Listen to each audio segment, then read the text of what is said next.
They don't make them like they used to. What, you mean older and worse? Man to woman, woman to man, man to woman, penis in vagina. Man to woman, woman to man, man to woman, penis in vagina.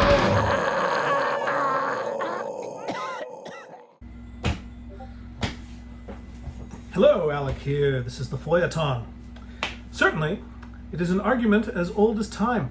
This retro-fetishist idea that art has been in stasis since the boomers were in college and that everything that came about thereafter is invalid and false.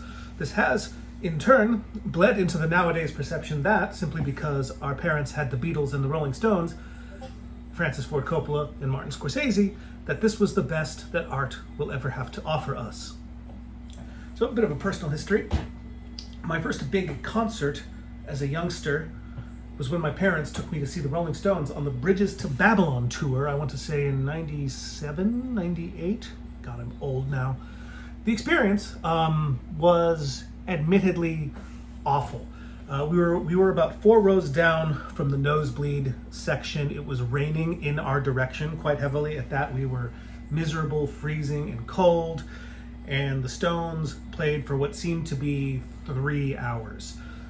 I had to endure my parents and their friends for months afterwards as they would repeatedly, ad infinitum, watch the officially released concert footage of that tour. Mick Jagger gyrating in that way that he does as he duetted with the session singer in an interminable rendition of Gimme Shelter. I didn't get it then, and I don't get it now. How could this glorified white guy blues pub band engender such a sense of reverence amongst the boomer milieu? As I got older, I would be witness to so many other kids my age who would share the same reverence for the likes of Hendrix, Bob Dylan, Van Morrison, the Beatles, Led Zeppelin, and the list goes on and on and on. Whereas I, in my eternal search, would throw myself further and further down the rabbit hole of underground, lesser-known music, always on the lookout for new and hitherto undiscovered by me climbs. Now, I just wanted to put a little asterisk by that list of bands that I just mentioned. I'm not, by any stretch of the imagination, bashing any of these bands. A good portion of the first songs I ever learned how to play on the guitar were actually Beatles songs. I still love the Beatles, always will. As I got even older, I found myself becoming woefully irritated by individuals who did not share my same sense of curiosity. How could anyone possibly be just okay with what our parents told us was good? How could these people think that art just stopped when our parents were in college? This extended to my film obsession, where I would skewer certain sacred cows that I felt then were unnecessarily force-fed to us like we were human foie gras, our livers distended on a diet of Hitchcock and Godard. So, art, like anything, is in a constant state of flux.